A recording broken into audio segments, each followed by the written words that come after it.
conscious imagination. We are moving into an age of manifestation. Things become actually less material, more ethereal. The golden dawn is when we awake to this new station of life. What you think becomes real quicker. Regain our imagination, regain our inner child, and let that inner child out.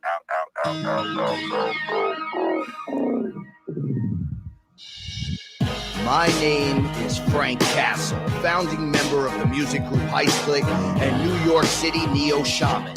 After a serious injury sidelined my career in 2013, I decided to set out on an adventure to search for myself with the help of the plant medicine ayahuasca. What I discovered waiting for me was something I could have never prepared for. It was time for me to become something more, someone more. It was time I became fearless.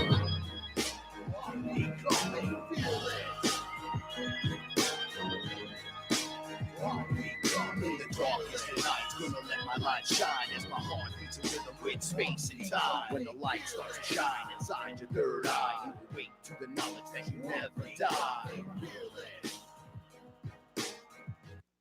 I'm becoming fearless. What is up, everyone? It's your main man, Frank Castle, Sorcerer Supreme, right here each and every Saturday night on YouTube. Frank Castle's Fearless. Shout outs to everyone who's joining me, spending that wonderful time in the now with me. Before we start, what's up, everyone? What's up, chat room? What's up, Fearless family? Love you guys a lot. I'm feeling good. I'm a little shaken still.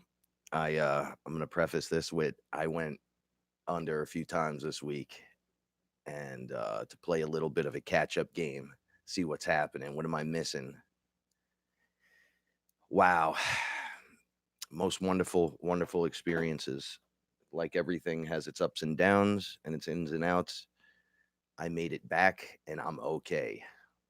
Once again, finding that the true consciousness, the raw organic consciousness within you is strong enough to bend even the dark as we are shining our light and grounding and anchoring into earth. Before we get started, check out IamWeAreFearless.com. Lots of great designs, all based on stuff from the show. And the artists get 50% of the sales price immediately. It'll benefit. We were trying to do something where we can have young up and coming artists making a little extra something, passive income. So it always helps. And what's up, April? Yes, I am glowing. I can't help it. I've been going through some changes, some hardcore solid changes. And I'm not with my etherical translator this evening, as you can tell. She's passed out in the other room. She had a very rough experience last night, a good one, but a rough one. So between purging and dehydration and everything else, I've been just drinking water, and I'm drinking a little coffee tonight because this is delicious coffee. Mu Baca, but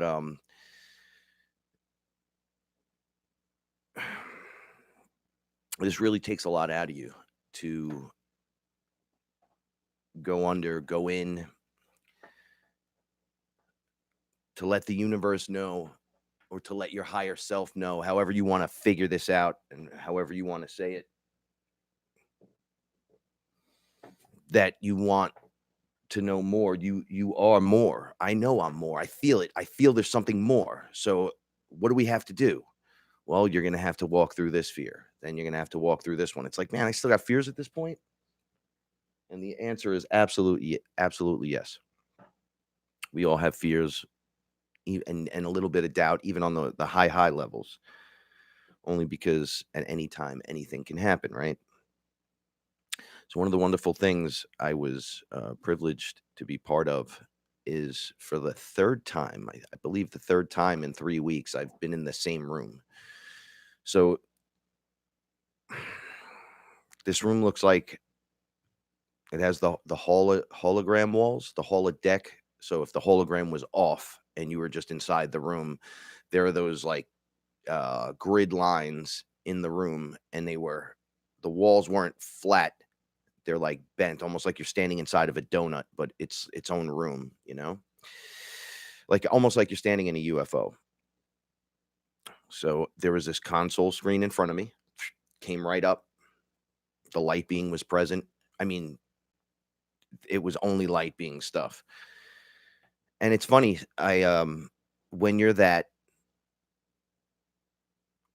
it's like the reverse is happening. It's almost like Frank is outside of the light being in the mind saying, "Hey, what about this? Hey, what about that?" And the light being's like, "Yo, I got this. I got this." But it's you doing it. So you don't feel left out. It's not like you're hiding in the background. It's an interesting sensation, because when it's reversed is when we're here and your higher self is telling you, don't go left. You're not supposed to go left. I know you want to go left because you think that there's a reward there, but it's a pitfall and it's a trap on purpose. Almost too good to be true. And that's where they would be, or how they would be standing around you, right? Because they're projecting in. There's no time space difference. So the layer's right there. But think of like your highest guy is looking in through that tube that I talk about, that when you're in the sun, it hits you in the eyes and it feeds. The tube goes down right down to your sacral chakra, like a tailbone, and then the energy fills like a meter in a video game. That you could be out in the sun for 15 minutes and feel great, and you'd be like, "Oh, okay, that's enough," and just walk out of the sun, go back in the house, start doing things. And you're like, that's interesting. It was almost like, was I going to burn in the sun? Was it, well, no, it's October, or it's September, and you don't really get that kind of thing going on right about now, maybe, especially where you live. So you start debating all this stuff. When you submit to the process and you start learning these things by putting in the work, you begin to have the sensation or the awareness that this is occurring and that is there, right? So if you're all corroded and blocked up and everything, you can't expect to have these experiences, right? And it would just show by you sitting on the sidelines going, yeah, that's nonsense. You can't access it because you're not doing all the things you're supposed to be doing to break through layers and layers and layers of programming, right? It's almost like we have a hard shell around us and we're just cracking it with a hammer, and you're just crack, crack, crack, and just trying to break it open. And finally we got our heads out and we're going, oh, what's going on here? I'm the all, but I'm not this. This isn't just me. Come over here. Let me see what that, oh, look, I have an arm and it looks like this. Oh, I control the arm. And okay, so we're taking back over the flesh suit. It's a technology. We're wearing the technology, but it's programmed. So as creators, though, you can break the programming. The will of the programmer, the creator, can overwrite the whole thing. You could literally create what you wish. It all starts with you. You can't just go, well, I wish, water to wine. You got to change yourself first. And as you change yourself, these are the things that begin to occur. Shout outs to my man, Sal. I looked him in the face today. He said, you got anything new that I haven't heard before? Like, he was just all happy. He wanted to hear something crazy. And I said, yeah, you're in a hologram, bro. Like, it's a straight hologram. It's a digital, biological, holographic projection. And he's like, prove it. I go, I'll keep it simple. On the base layer, nothing's touching. Nothing's touching anything. Which is why perceptions are like, when you're like, when you think of dimensions, you got to think of it as a perception. You're just tuning into the perception of it. It's not really a place, because everything is now right here. That's it. In the design space area of the matrix. So you could be anywhere, and it as a creator being, you can access all points as if there was no time, space time. Nothing. It's quite a beautiful thing, but it's so overwhelming to have that experience. So I said, nothing's touching. It's all a hologram. And when you realize that, you can start to control the hologram and bend it to your will. And he's like, well, how so? I said, well, I turned around. There was a line of cats. Now, he knows me for years, and he's had the eye experience with me. So he's been out in the yard, and we saw UFOs the day he was here. He was here when Josh was here with the UFOs following him from Brooklyn. We were all in ayahuasca sitting out in the yard. And some of the most beautiful things were taking place, but we only had Squeak at the time and Oscar and Roxy. So there were 2 cats in the yard. Now there's like 12, 15 just running around. They all lined up for me, and I went, get out of the street. And all of them backed away from the car. And he's like, how are you doing that? Are you teaching them that? I said, do you think I have time to teach cats how to do that? Like, and my mother had made a joke. Oh, he thinks he could talk to cats, right? Now, this was a couple of weeks back. And then she came in the house and she hung out a few times. And Parker and Reggie. Now, Reggie is Squeak. He came back. It's in that suit.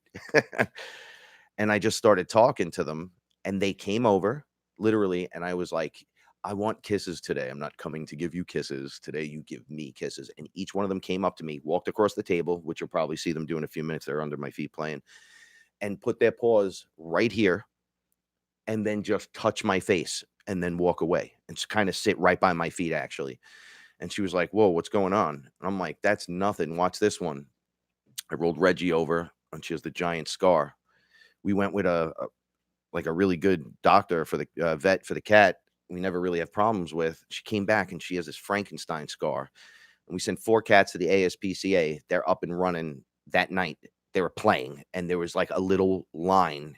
You can barely tell where the incision is, right? No stitches. I don't even know what they're doing over there, but it was magical. They were up and running around. And I paid all this money because I didn't want the ASPCA to butcher Squeak, right? Like, he's my general. It's my number one, and he's back, and it's a she, and it's awesome. And then she got the end of the stick on that deal, still has stitches in her and up the thing. And I just started rubbing. You tell me if a cat would let you touch her stitches, I mean, I have big, crazy Frankenfinger hands. And I was just rubbing her belly. And she just, like, as if this was causing no pain, no harm, no foul. Let me stretch it out and give you my private parts as well. And she's like, how are you doing that? And I go, I live with them. I choose to be a part of it. So I'm not ushering them off the keyboard and everything. I just pick my keyboard. I have this thing now, right, where I got to keep the keyboard straight up and down because they just walk across it. And I had to disable the one click pay, right? Because things are just showing up in my shopping cart. And then by working with them in the environment, and we've been practicing breathing techniques as well in the FearLess family group. Shout outs to the FearLess family. I just implement that instead of getting upset because there's a lot of them running around. I got a headache. I don't want to deal with this. And I'm like, well, it's your life. This is the good stuff. Without them, reptilians run in here and just beat you to death. I don't know. So I'm like, okay, let's just do this. And then within moments, we're connecting. Like, they're looking at me in my eye. I'm like, hey, listen, Reggie, look at me. There's 12 cats running around. Who's looking at who? My cat Reggie will look up at me like, you talking to me? Come right over to me.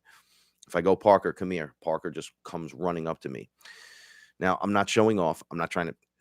I feel I've gathered. I entered a new stage of awareness with my personal animals. Now, when you live with someone, you should have that with that person, right? Like, Paula is my best friend. She's everything to me. So I don't lie to her. I tell her the truth all the time. And I'm very honest.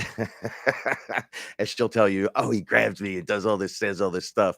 I keep it lively at all times, right? But I also keep that, and I'm going to talk about this in a minute, what happened to me and her, the energy loop going. So when she just looks at me with that blank face, that my brother does the same thing when you're talking to him, just stares at you like that. And I'm like, are you listening to me? And there's no acknowledgement. I'm getting full, massive thought from her through a wide range of things. It's not like, oh, I could hear what you're saying, like Professor X. It's not quite like that. It's almost like a body sensation. It's like everything in me is connecting to her at all times. So if anything comes into the field, because we're stronger together, when you activate the loop between male and female, and the energy distribution is correct, you're golden, literally gold. So anything that enters that field of awareness, if one picks up on it and the other doesn't, right? Frank's babbling. It happens to Paula. I look over and I'm aware of the issue. I don't quite know what it is. I don't know if it's a spider in the room or the cat got a cut or I hurt myself. I'm trying not to say nothing. It's not quite that clear yet. It's not that detailed, but it's like if it's worrisome, it comes in a wobble and you kind of feel it. And I'm doing all these herky jerky movements, hand things, and to show you that when it flies in the room, you'll get hit with it and feel it. And you'll be like, what the hell was that? I've had that happening on a ridiculous level. So when you choose to be like that in your home, right? So your home becomes your vacation spot. Your partner becomes the one you love and trust. You develop your own little UFO crafts, starship feelers, starts right at a home base. It's got my family in it. It's a giant pod thing that wraps around us, made by our aura that goes out from us and emanates in all directions. And when we activate together, and Paula keeps saying, we're building an army, and the army is the cats, right? And other animals. Each one of them presents a different function, each one of them. And multifunctional on many levels as well. And they're in the house laying all over us, right? They're not really leaving a mess. It's so weird. I think it's because we're involved with it. It's not, you can't tell what's going on here. Like, it just feels really good. And then they're running outside in the yard and they're doing all these things and flicking their tail off. And I'm like, yo, they're distributing energy, because I could see the electricity coming off them. And I make a joke that cats look like the old bumper cars, right? I used to go to Rye Playland, and they'd have these hooks that go into the ceiling, and they ride across the top, and the electricity would push the car around. You could ram into each other. It's like their tail is doing that, like they're getting little electric shocks. And I'm like, what is that? And they're grounding the energy. They're pulling this garbage out of here. And in the middle of our upgrades, right? Last week we had an upgrade, or I don't even remember at this point, because everything's a little shoddy with me. But we go through a checkpoint, an upgrade, a portal opens of some kind, and we're like getting the info, and it's finally coming through. It's a non-chemtrail sky day, and we're getting blasted with it. And then the days coming after the attacks start to happen, when you're trying to kind of get your mind right, and absorb the info and just kind of sit and think about it, think about what these feelings are. That's when the attacks happen. And I noticed that because they tried to enter here and they can't get in. It's really funny. So they'll contact me almost like, hey, they're knocking on the invisible barrier, like, yo, we're supposed to show up here and, raise some hell with you and you and you and you. And it's like, no, you can't come in here. You're out permanently. If I catch you in any way, shape, or form doing anything, it's instant transmutation. Whatever that means. I say that so I don't have to say, well, I'm basically going to tear your head off your shoulders and then stuff your head straight up your ass. It saves me from having to do all that, because that's just bravado talk trying to get me to be fearless. But really, I have nothing to be afraid of. You do. You have everything to fear if you're in front of a creator creating an issue, because the creator could overwrite the entire thing. The problem is the creator don't realize he's the creator. So we go in and our mind is split and fractured in all different ways. And I'm not really, I don't know, man, being the all, that's a lot, right? Being the all. See, it's a big responsibility. It's me, right? You want to be an ambassador. You got to start with yourself, right? The machine you're wearing. You got to kick out all inhabitants that don't belong, any free riders. You got to get rid of all that. And once you get rid of all that, you start feeling different.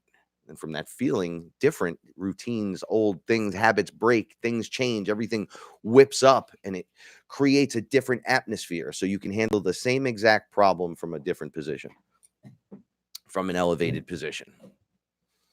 And, you know, I find that to be much, much better than the stuff they've been forcing down our throats forever. Dig into yourself, deep, deep, deep, deep into yourself, and ask yourself, have I been doing this the whole time? Have I been reliving the same thing over and over? I've been here before. I feel like I do this stuff over and over again. Almost like I know this cat and I know this guy. I don't, his name's Phil, but I don't know Phil personally, but I feel like I know him.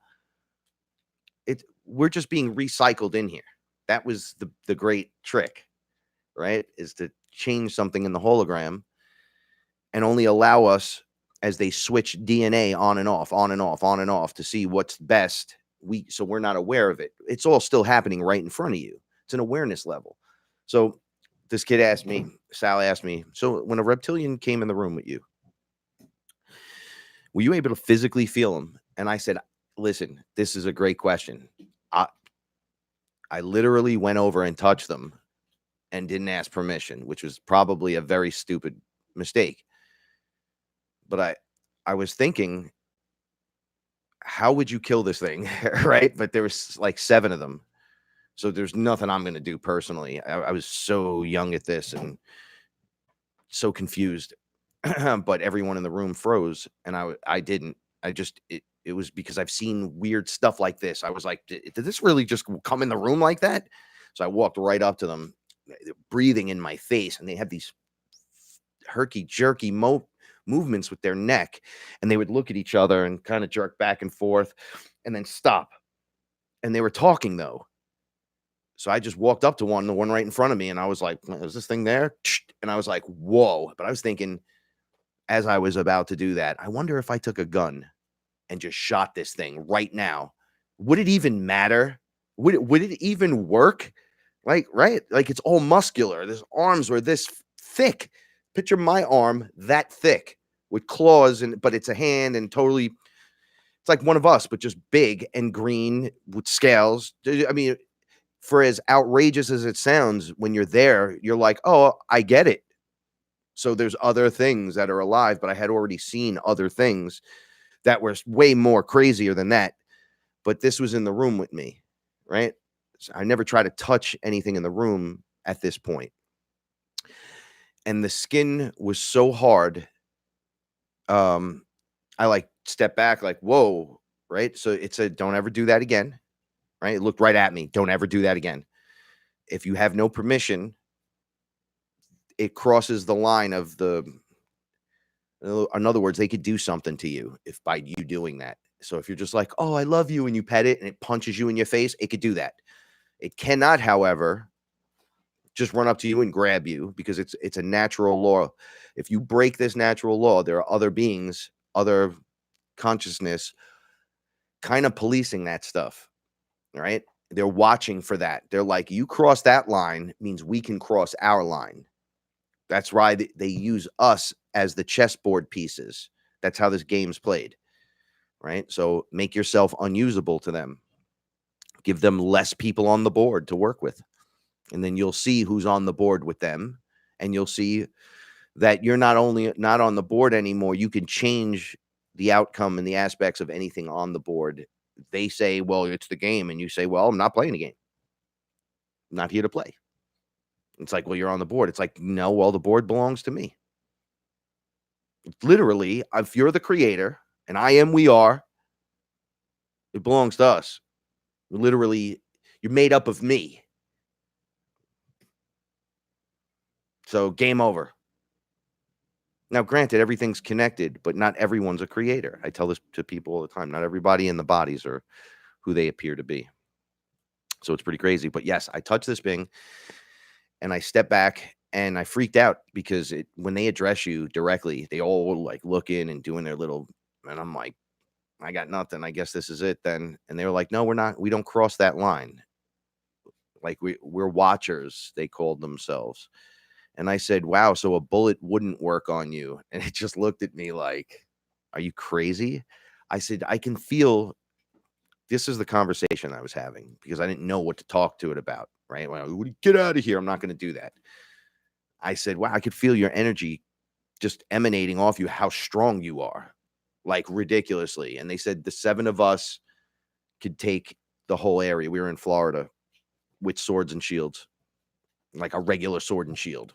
They could take the whole area by themselves. They were like, you don't have a weapon that could, unless you pin us down in a corner and like launch missiles at us, you're not stopping us. And I thought about that for a second. I said, what would I have to do? Right? Like, could I hit you in the head with a pipe? Right? It wouldn't work. So they were like, we're watching you. We're watchers, but we're specifically watching you. So I said, why would you come here to watch me? So you're not going to eat me or anything, right? It was like, no, we've kind of went beyond that, but we feed on other things like energy and stuff. But we could eat you, and we have eaten humans. That's not, it's part of our thing, but you're a problem for us. And I said, why would I cause you any issue whatsoever? Like, this is something that I would be like, no, we're not bothering them ever. We're going to leave those guys alone. And they were like, yeah, no, you don't do that. See, over here, you're just, hey, we should be friends.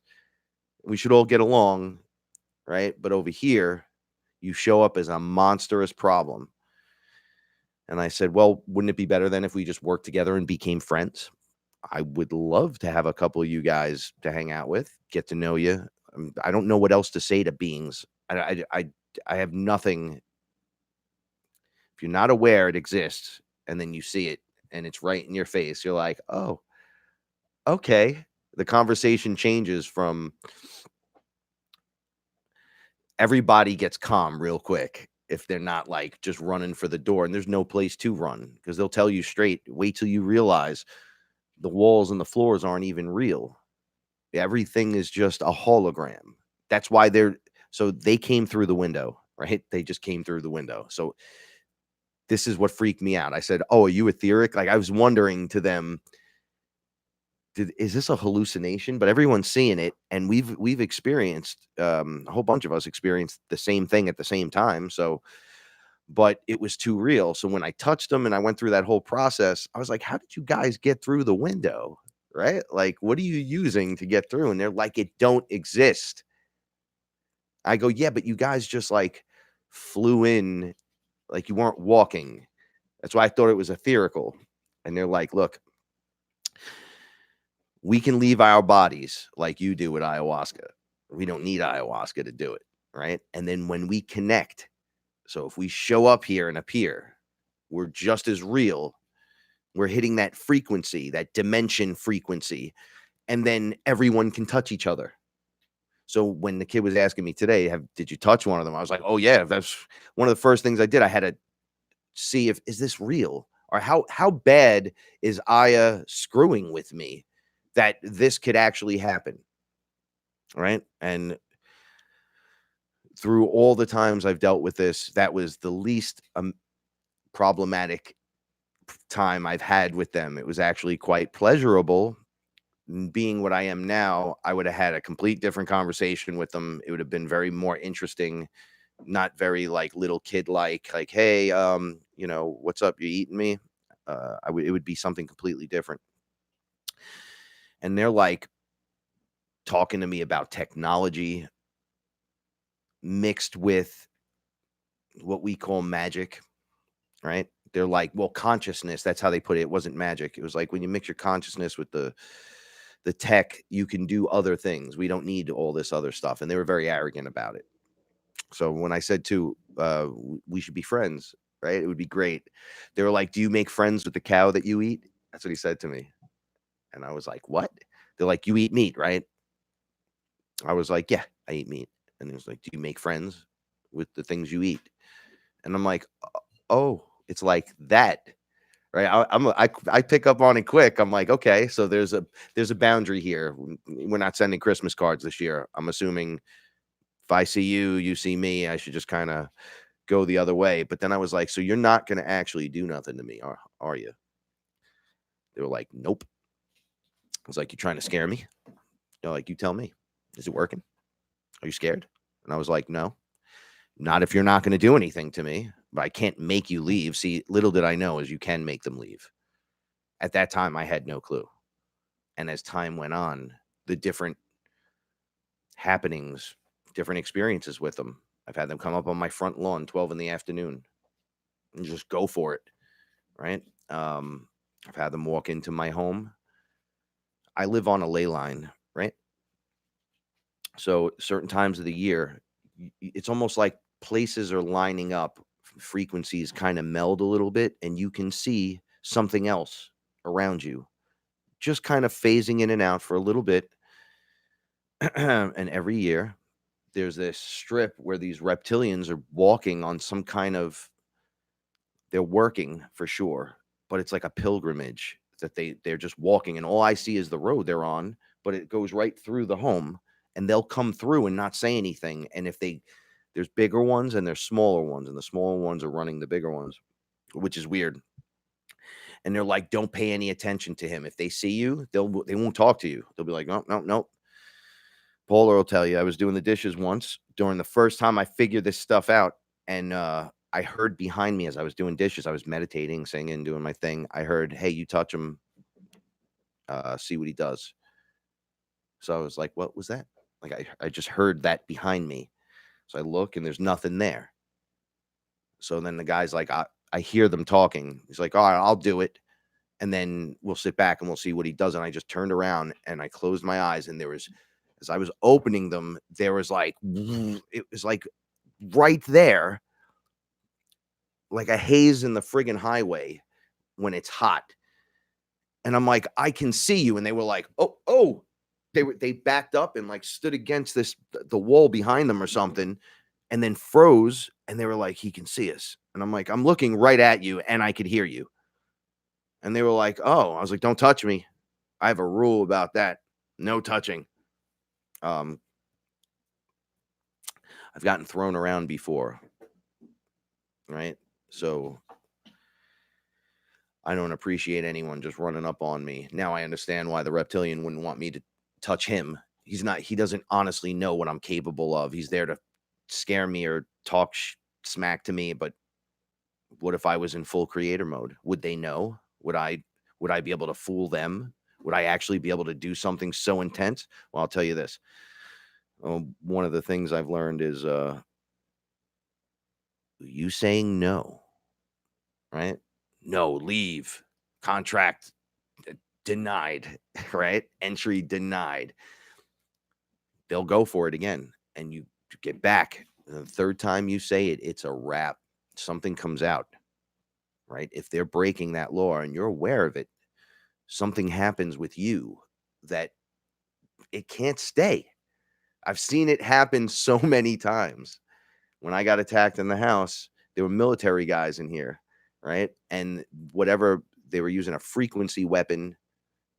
I talked about this a whole bunch of times. The ET was just pointed it in my face and pulled the trigger, and it was going womp, womp, womp, womp, womp, womp, womp. And I was like, what are you doing to me? And then I was freaking out. After 10 minutes of that, I was on the floor crawling right up to here, and I said, no more, enough. And it just stopped. It went whoop, right where my aura or the force field would be, and just echoed back at them. And everyone started running. I saw people in the background just scatter, and they were like, oh. So I'm like, oh, it is like that. So if I revoke your pass, you literally can't do anything. And they were like, no. Nope. You ain't doing nothing, because you break that natural law, someone's coming right in on the other side. Right? There's something waiting there. That's why. It's like if we were playing chess, me versus you, the audience, we looked down and we saw something going on, you could just pick it off, right? You'd be like, you can't do that, man. Come on. Get out of here with that. You're only supposed to influence. You're not supposed to grab them by the neck right? Because if these guys find out it's real, they're screwed, because they feed on that, other than the actual flesh itself, which is disgusting, and the blood, and that's what does it, the blood. They feed on energy at that higher level. They like pull that in. If you guys seen the Dark Crystal, they start taking the people and then draining their energy, right? Like vampires. That's exactly what they do. That shows archonic in nature, showing you exactly what's going on, right? So that's interesting stuff right there. But you can stop it, right? If they're trying to give you something to eat, something to drink, nope, don't want it. No, thank you. I'm being polite. Don't let me have to say it again, right? Because it's the word. It's the intent behind the word, the value you put behind it. You could scream pineapple at them as long as you mean your intention is the same as if you went, get out of here. It doesn't matter. We were watching Endgame, I think it was, or Infinity War. And he says, you're just making up words. And Thor goes, all words are made up. And I looked over at Paula and we were laughing. She's like, yeah, it's all made up. It's just the intent you're putting behind it, what the definition is you're describing to mean behind the, is that the booga booga or is that the lula lula? Whatever. It doesn't matter. Right? Interesting how this works. Spell casting, so interesting. The language is actually set up so you fail, and to send energy to different, I don't even want to, calling them deities or demiurges is a waste of time, right?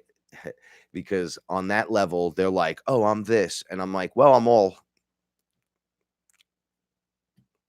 I wasn't coming here to say that. I was going to be like, hey, my name's Frank. Nice to meet you. But no, you want to play that game. So to me, you're just another being, just like the guy next door. And I wouldn't let him do what you're doing. And I'm not going to let you do what you're doing. Period. So no, the answer is no. But we cannot, no. Anything nefarious, if you didn't ask mother's permission, and I know that sounds funny, but everybody knows you're born to come here through Mother Earth. You're made up of the living library. It's exactly what they needed. The machine that they built with flesh had to hold a creator. So what do you put in that machine? Everything. You take everything and you put it into the batch, the DNA of the all. And then they're just twisting and tweaking DNA and activating different things. So you get a human over here, you get a reptilian over here, right? You got base layers, reptilian gene. Why? Because it's a dominant gene. It works great inside this dualistic matrix thing that we're in, right? That's just, it's a prey animal. So it preys on you, right? So those things like a predator, they're going to be like advanced physically in those directions. Their spiritual advancements will hit a roof. They still prey to the AI. That was another thing. I told them, you guys are loaded with nanobots. Did you know that? I said, you have nanotech in you. And they were like, of course. We told you it's technology. I'm like, yeah, but who gave that to you? You didn't create that for sure. And they were like, no, God gave it to us. Our God, your God. And I'm like, oh my God. And they just showed me. It was the pyramid with the eye. I said, you realize that's not a real eyeball. It's a holographic overlay, and there's beings behind it working, like Wizard of Oz. For real, for real. I literally work up there. That's what they told me. And I was the 11th guy up there, standing by the crack. And they're like, no, that's the Almighty. I'm like, oh, this is how that goes. So these beings are just fully infested and giving themselves over to this God, allowing them to just wreak havoc and do all this crazy stuff. Interesting. Dominating cultures. They last for a while, but if you cut off their food supply, they die. They go away. And that's what we do. We cut off their food supply. You remove. Once I found out you're not going to come in the room and just kick me across the room and try to bite me, like something crazy like that, I'm not scared of you. So you're another thing, but you're not going to touch me. And they're like, no. And you could feel it off the energy. They're not aggressive. They're not being aggressive. You feel that they can just kill you if they breathe really hard in your direction. And they're menacing for sure. But if they were running up to you and just stopping in front of you going, raw, how many minutes before you're not scared? How many minutes before you're like, well, this is psychotic? This is crazy. Is this really happening? Okay, guys, I've had enough. So nobody wants to get it on? Like, you don't actually want to do this? You're just scaring me? You know, after a while, the Jack in the Box loses its value when you're like 3, right? Dun, dun, dun, dun, dun, dun, dun, dun, dun, dun, dun, dun, dun. When's it coming? When's it go? Pop! Ah, I'm so scared. That stupid clown never jumps out and punches you in the face, right? He just pops out and goes, ah. And you go, oh. Okay, how many times in a row do you have to do that to someone before they just go, that's cute? I don't know. That's how I look at it. I was like, okay, you're just standing with it long enough. I don't know. It is what it is. I got to take what I can get out of these situations because I never thought I'd be in any of these situations whatsoever. Boy. All right. So I want to tell you, okay, during the week, I felt a lot of timelines collapsing. I'd feel ultimate sorrow. And I would hear the voices. This is how I know the attacks come right after the upgrade when you're trying to take them and put it all into your body and absorb it and everything. So you're on this weird moment where you're touchable to them. They're like, oh, they're confused, they're worried, they're switching operating programs and everything. And that's when they try to slide in there. But I kept seeing these beings killing my cats. And that's what happened with Squeak. And I was like, no, you guys can't do that. And it happened. So I was like, wow, you could actually kill my fucking cat. Okay. So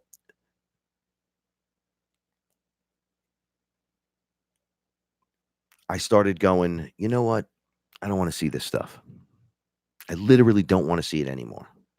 So I'm aware of it and I understand it for what it is. And I'm letting it go. Bye. Like, nope. And it, as the infinite sorrow of the moment of watching a loved thing die or some whatever in all these horrific ways, because that stuff bombards you and you're like, oh, I don't want to see that. Why is that happening? I must be low of energy or something's going on. No, you just got a hole in your game at the moment, right? Shields up when you're upgrading. And nobody teaches this. So we have to start teaching it. So as I started doing that, as they pulled away, I can see it coming to me like the raw, you're going to be sad. And I was like, nope. And by the time it got to me, it was already like pulled out and gone. Because those are just, everything is just a moment. It's just a moment in time with this. So we deal with it like that. It's just a moment. It feels like forever, but it's not. So I let it all go. Upon letting it go, I felt immediately better. Immediately. And I knew all these things were trying to attach and do all this stuff. Okay. So now back into the creator room for a second. I'm standing in front of this screen and I realize I just focus on the monitors. It's like one big monitor, but you could focus on points of it. And then it's like you're involved with it immediately. So it's like, where am I? I've been here before, like a bunch of times. It was like I was standing on a little platform and there was me, the light being standing there. The screen was in front of me. There were beings standing here in the round room and people were working. And I'm like, what is this? Best name to call this place, because I'll call it like the programmer's room, like where you can program stuff, right? And they said, this is the creator's room. Creators only have access to this. And I said, well, this is amazing. People need to know about this. They were like, oh, they will. And everyone comes here. Every creator comes here, except you're not aware of it, right? So I'm like, well, we need to make people aware of this, because what do you do here? What do you literally do? I said, all right, check it out. From here, you can look at your whole path, right? Everything you're going to do, want to do, should do, could do, whatever.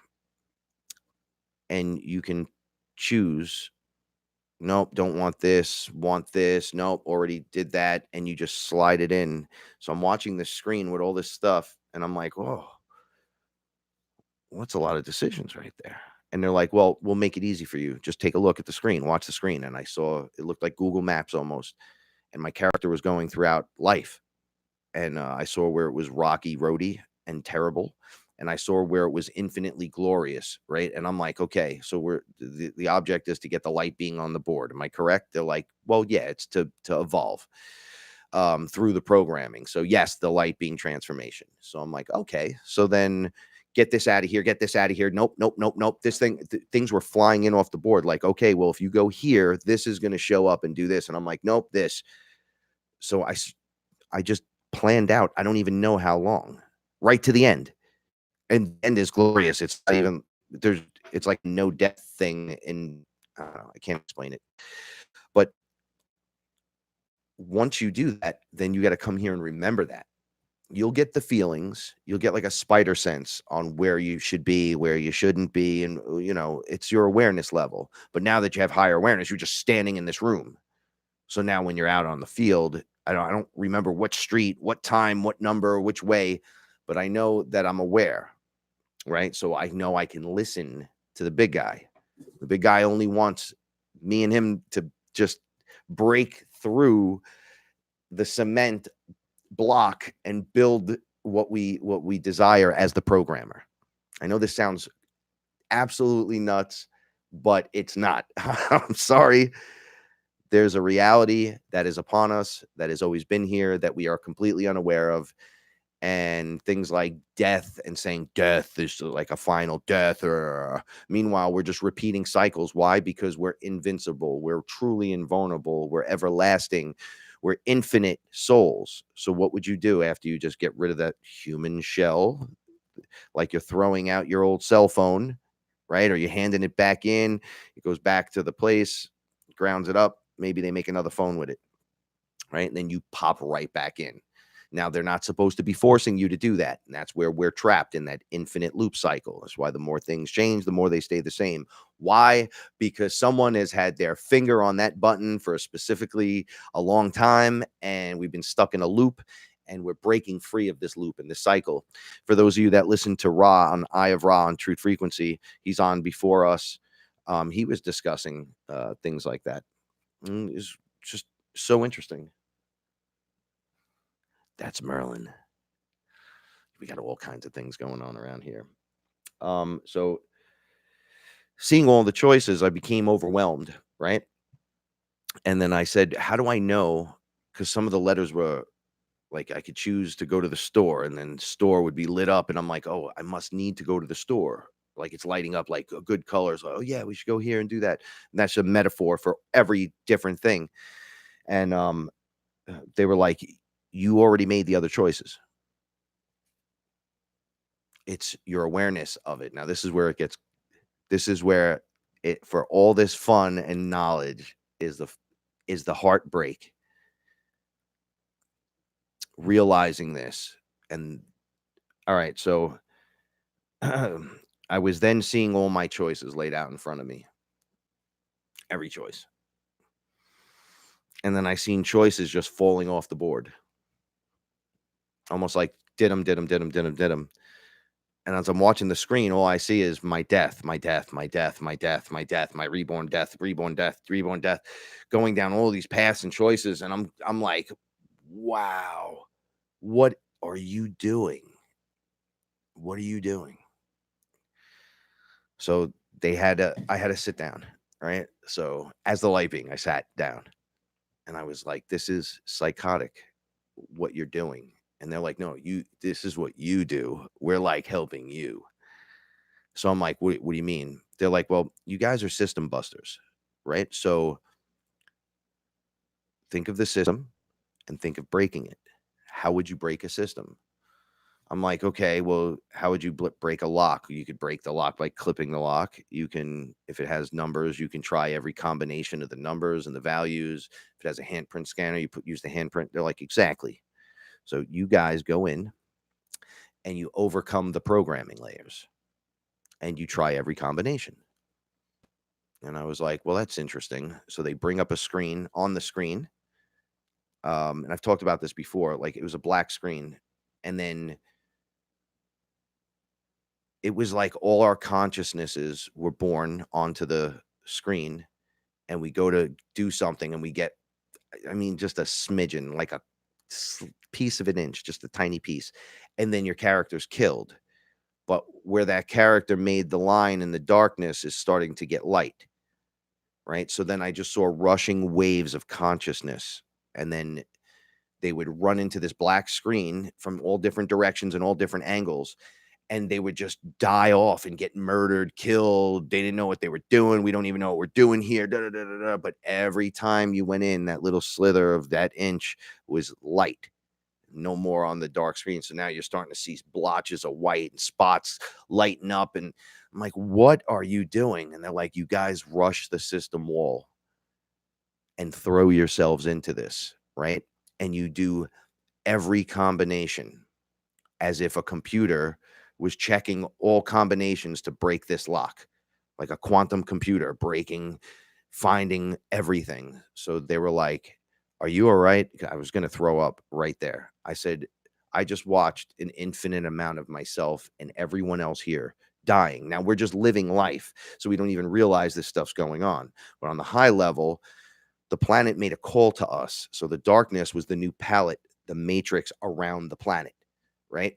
And we're like, whoa, just launch yourself at it. So we're just jumping in there and you're diving into the darkness, pitch black. And you're going to have separation, loss of memory. Everyone has amnesia. Nobody knows what the hell's going on. Free will galore. Lions, tigers, and bears, and demons, oh my, angels, and all kinds of weird things. Like, it's just out of control. And all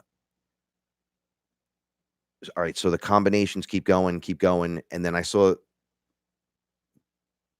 a computer running the code. They were explaining it to me, and I could see the lock getting picked. So it had 3 numbers, right, out of like 6 or 7 numbers. So then the combinations were getting quicker and quicker and quicker and quicker and quicker, and then it was down on that last ticker. So I was like, I was looking at the screen though, and the screen was almost all bright white. And then they showed us flying in on the last one, and they were going just like your boy in the Avengers, right? And I go, I don't know what he did in the Avengers that has anything to do with anything I'm seeing here. And they were like, no, there's only one way. How many times did you look? I looked into the future. What did you see?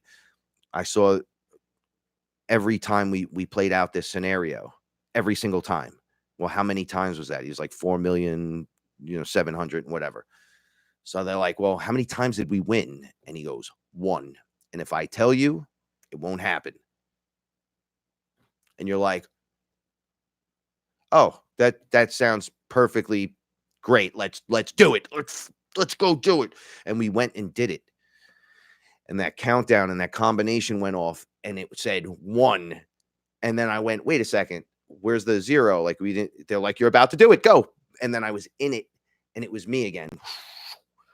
And I was like, wait a second. So where this round is the 1? And they were like, oh yeah, that's why you're all focused on this now. You could focus on any now because you guys are fractaled out everywhere, because you keep, you're just jumping into the machine and you're trying to system bust the holographic program that they that they have wrapped around you. So there's one around the planet, there's one around you as an individual you're born into. They just change the DNA profile. They let you activate some and not activate the rest. Really crazy stuff here, right? So now you can go into this creator room and you could oversee and overlook and change any now moment. So you could literally go back. They do this. It's been going on to make all the wrong choices first. Everyone's like always making and until it clears that board. and then everyone's on the whiteboard. So it's different. It's like that checkerboard, the white and black. It goes, you just add light to this one, and it's just one white palette. From there, you can create. Right? It's pretty weird, simplistic stuff. As above, so below. So we'd be like a painter's tools. If the painter was our higher self on the other side, controlling all the different beings, right? Going, yeah, you have free will and you have all this stuff, but I got to get you to create buildings and music and all different things, right? Creator stuff. So that's really, really interesting to me. But I had to sit down for a moment. I really had to sit down for a moment and think of the psychoticness of this, right? That and they explained it. They were like, look, we'll keep it simple. Source needs to know every single way that dark is going to be dark. So you guys in there go in and go through the whole thing, war, victimizations galore, punishment, rape, self-loathing, addictions, to this, to that. I mean, it is terrible watching us go through this.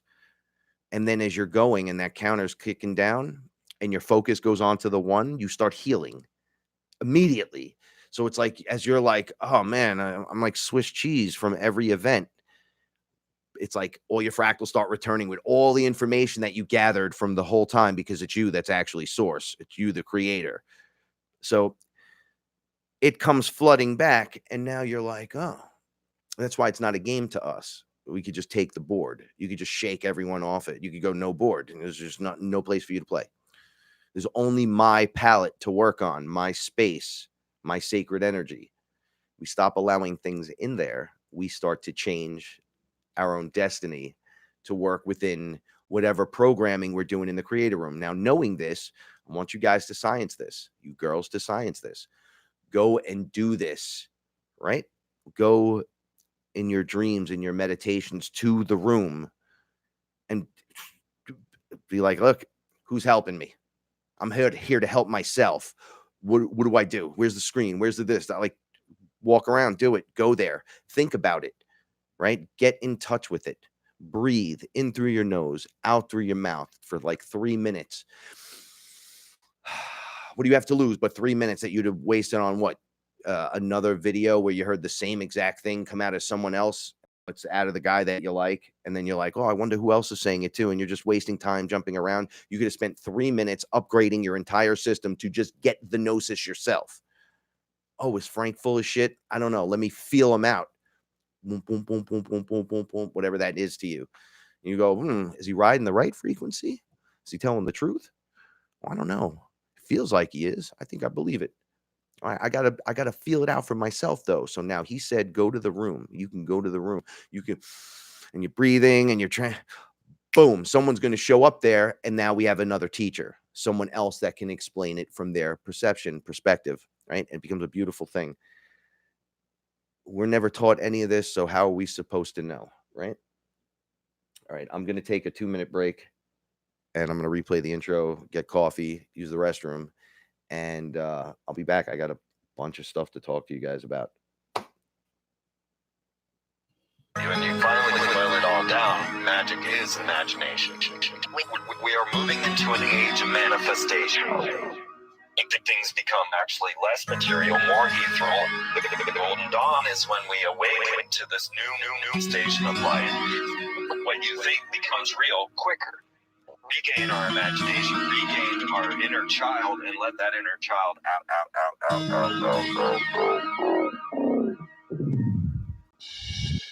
My name is Frank Castle, founding member of the music group Heist and New York City Shaman. After a serious injury sidelined my career in 2013, I decided to set out on an adventure to search for myself with the help of the plant medicine ayahuasca. What I discovered waiting for me was something I could have never prepared for. It was time for me to become something more, someone more. It was time I became fearless.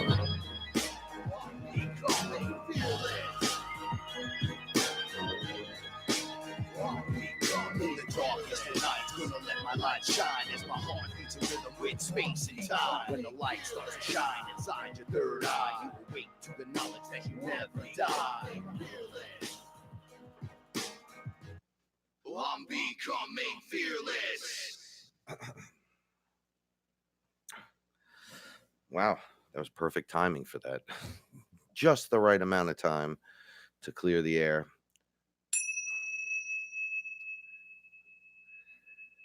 Little sound therapy. I love it.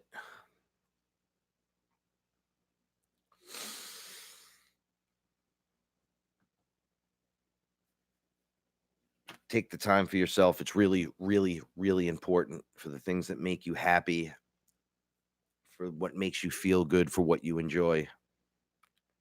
Take that time. It's so important. Realizing that your words are spells and you're casting spells of magic because through you, the voice of the divine comes through. That's why certain words, when you say them and you hear somebody saying them, you're kind of turned off or turned away, or you're like, oh, there was nothing behind that. He didn't mean that. Or you could feel the intent behind it. Science this. Do some stuff with intent. I intend to do this now, not later, now. Why? Because it's always now. So we're just going to do it now. You know, thank you now. I'm thankful. I'm grateful right now for everything. Right? Right now. We are in this now together. All right. Now let's talk about some other stuff. So, all right. So the psychotic stuff of sending in consciousness after consciousness in the body to figure out all the wrong moves and all the right moves. Then on the far end, this is where the magic comes from, because you got all this information and this wisdom. So it's in you now. So you have this and you're like, oh, you know, if you it does this and it clears the space. And if you sage, it does this. Now you're combining all the different findings that you've done, right? A neo shamanic path doesn't stick to any one thing. It just takes all the things that works, sciences them, puts together whatever they feel works for them, and then goes out and does it. Okay, so now doing that, you start to shine through and everything appears like your movements are like magic. And it's like, well, you've made all the other moves. So you're not making those moves again, right? So now it's something completely different. So it appears magical, right? But really, it's what we can all do. So one of the beautiful things that was happening to me during my experience, when I was back, it's not that I left my body. I don't want to say that because that's not true. I did all this stuff in my body. But I found myself like I had to stand too during this. I was standing the entire time during my experience, that I was in a field and I felt something growing from my forehead, like another cracking right here. Like, what is that? What is that? So I went on one knee and was like, this kind of hurts, man. Paula was like, you're right. I'm like, it kind of hurts. I look up and there's a guy standing there. Man, he's blue. And I'm like, Shiva, is that you? Usually he has the multiple arms and stuff. This is just regular. And he goes, yeah. How you doing, man? Let me help you up. Get up. So I get up and I'm like, my head, this really hurts. What are you doing here? And he goes, no, you have something in your head. Don't you see it? Boop, touches me right here. And I was like, and a crystal grew right here. It was a beautiful red crystal, looked just like his, except different. It was like mine. It had a specific mineness to it. It didn't look exactly the same. And I said, what's that? And he says, try to think about it. Like, what do you mean try to think about? Oh. And there was this, as the light was hitting me through the trees in the crystal, it was activating. So the crystal was symbolic, I believe, of the returning of me being whole, right? All the fractals came back. And it's like, well, they're all here now. Now what? And it's like, now we evolve into the next thing. And I'm like, so crystal's going to grow out of my head? They're like, no, you're activated now through your and on that layer or that level that I was having this conversation, whatever density, dimension, whatever, it's there. The crystal's there, right? So they're like, no, think it's all you is here. Like you got this extra capacity to think, to be aware of universal everything. Free Energy Mobile, thank you so much. Sending you most positive vibes. I love you guys.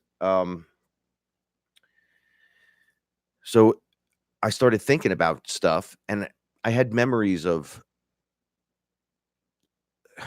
anytime I thought of anything. The grass over there. Whoop into the grass, was the grass, understood the grass, was looking at the grass, was actually the grass, was the ant in the grass, on the grass. Like, it was the weirdest thing. So now we get back to permission. When other beings come in, I'm like, you are of mother. You're born through mother. You're made up of the living library. The all is contained. Did anyone ask mother if you guys can just come in here and take over and put an overlay around her and do any of this stuff? Did you ask permission? You didn't ask my permission. I'm her kid. And now I was a dummy for a long time, but I'm not a dummy anymore. So you are truly an ambassador to the planet, to yourself, what you're made up of inside. Well, you're made up of all of it. Doesn't that make you the ambassador of everything? The all? Generally speaking. How does that make you feel? Knowing that, right? You take care of your land, your property, the inside of your home, your space. It echoes out in every direction. All we are is all the DNA activated. That's why it's the light body. You know, the light body, I'm going to use the Pink Floyd album as an example, right? Where it's the triangle and the white light coming through, hitting the triangle, and then fractaling into the colors. Well, you're really the white light. But to come here, you fractal into the colors, right? And then down here, where you appear, right? You're turning into the white light again. You're like, no more fractalization of it. I'm all of it. So now we're going to it's going to hit you, and it's going to do some weird translation, and DNA activates, and then boom, it's the white light again. So it's like you're diving in, getting ripped to shreds. Your consciousness is sent into every direction, and then like a computer putting you back together again until you're whole. But you're actually in charge of that. Your consciousness is in charge of that programming. You're that strong that you can override programming. They program you to go jump off a cliff. You're suicidal. Go jump right now. Go do it. And you're like, I'm not going to go jump off a cliff. Get out of here. That's you overriding the program. Right? When the nasty, weird thoughts, punch that guy in the face, kick that guy down the stairs, spit in that guy's food, do it. When you don't do that and you fight against that, that's your willpower. You know, there's a couple of characters in the comic books that have like things like ultimate willpower, right? So if you have mental powers and you try to like take Wolverine, you can't really do it very well unless you're like hyper strong and concentrating, because he just overcomes it. His will, something in his awareness and his raw consciousness goes, raw, I don't think so, right? And just tears through it. That's what we're doing on all the little layers, because it always starts with something simple, right? Like, I wonder what this does. Oh, what happens if I light this with this? It's like, all right, stop right there. We don't want to start a fire. But to learn about that, what does Source do, right? Shows you a billion infinite flip side ways to not mess with fire. So you know, on every layer, every level, because we're all one and we're all connected, it kind of uploads that information into it. because this is like the free will experiment. This is another thing too. They're like, it's an experiment. I'm like, oh yeah, sounds great. I wish I could just punch you right in your face right now for being like, oh, it's just an experiment. And they're like, dude, it's yours. I'm like, let me tell you something about this experiment stuff. Those guys in that layer, it was their experiment, right? Right. The creators kind of got looped in through. It's weird because we got looped in unaware, right? Because you don't think someone could be that dark and evil when you're always that good and not having to confront that, and you're just here, you're just being creating, and then you're in a body with zero awareness, and you're like, what's going on? And they're like, we're your gods. Oh, the trap is set. There you go. Next thing you know, you have creators stuck in bodies believing things that aren't real, and it's your own power using it against yourself.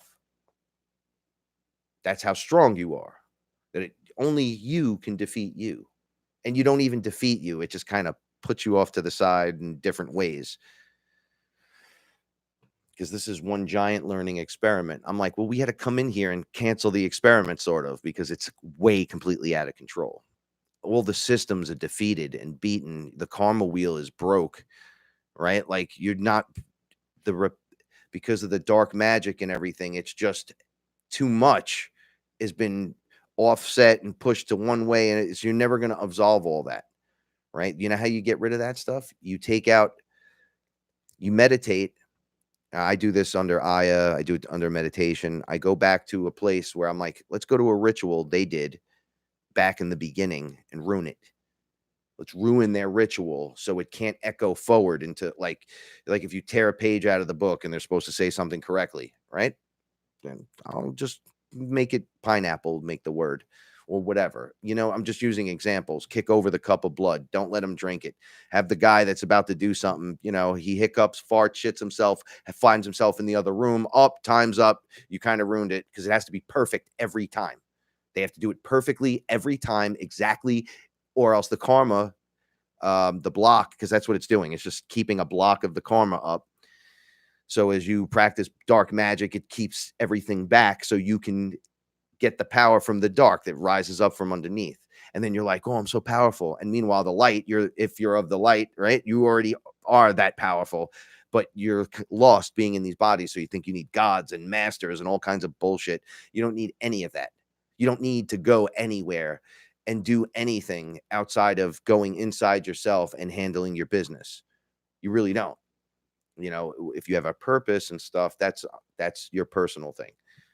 But you can access everything from where you're standing. What do you think? So guys that, what do they call that? Well, there's astral projection. Then there's the guys that are drawing and just thinking about coordinates, right? I can't remember what the hell that's called. So they're writing down they're drawing what they're seeing. So they're looking at coordinates and they're like, oh, look, it's Mars and it's this. And they're just standing in their body, pulling in information. Right. And I always tell Aya, may I please stay in my body today? We got to learn how to do this in remote viewing. Thank you. Oh, thank you so much. Love you guys. Sphinx, love you too. Oh God, I love you guys so much.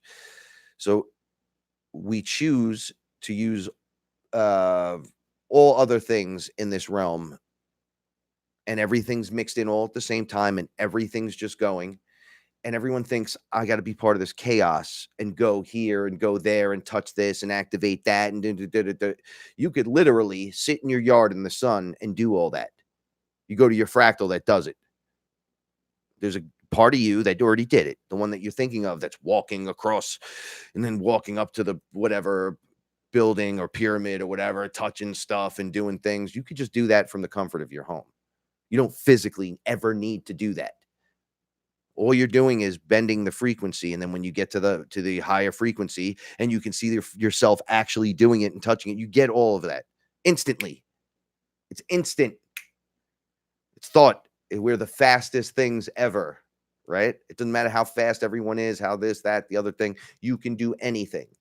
So it's at your will. My will be done. You have to believe that, though, for it to work, right? And that's a big one. It's hard to to believe in stuff like that. It's just weird, right? Okay, so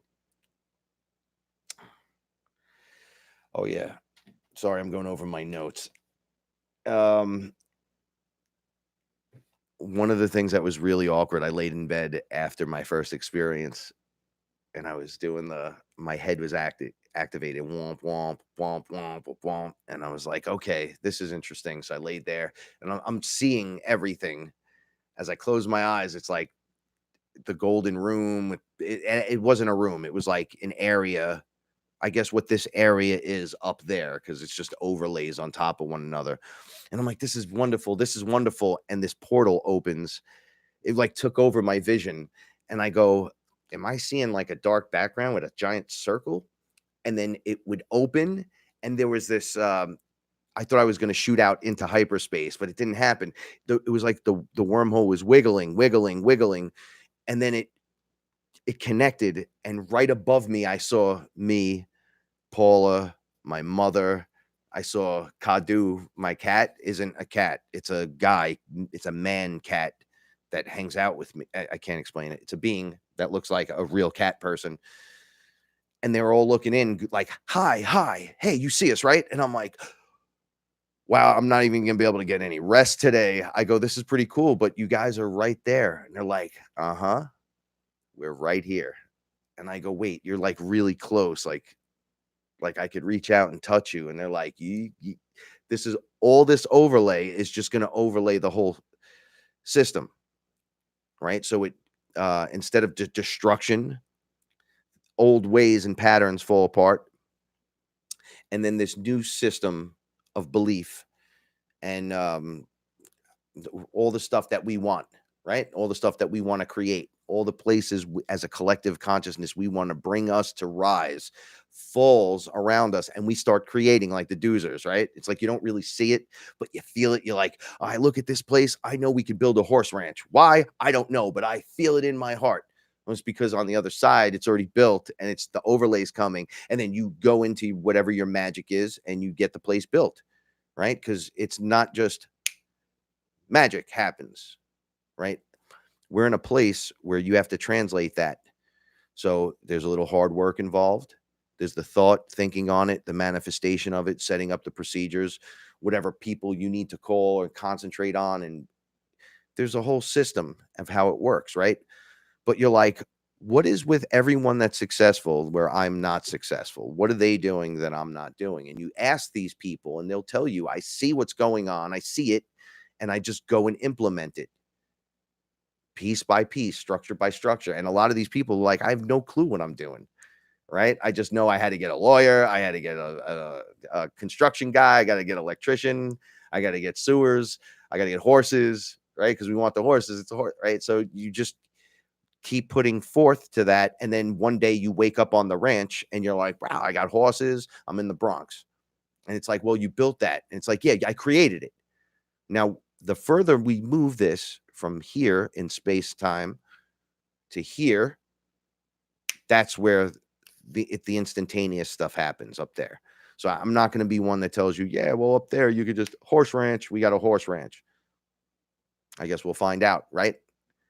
But until then, I've been sciencing the shit out of this whole thing with myself, and I've been observing others as well, not judging them, just observing them, and I'm commenting on it and stuff to keep it in the frame of awareness so I can break things down and not assume things, witness it, observe it, speak about it, bring it up front, break it down, and then put it back and just let it be. I try to understand all this stuff from all those different directions. Maybe it's just how my mind works, but this has to be explained from every direction as well, right? So I explain it, somebody else you like explains it a different way completely. Somebody goes, well, Frank's way of explaining is kind of stupid, or it doesn't work for me. This works for me. And it's like a combination of the two. Then there's the guy that'll do complete opposite reverse from his perspective, but all roads are leading to Oz in that situation. So you just take the pieces you need and go, well, Frank said this, and then I said that, and then the cat meowed, and then this happened, and then I was like, all right, space Jesus, and now I'm here. It's whatever modality that you use to get there is fine.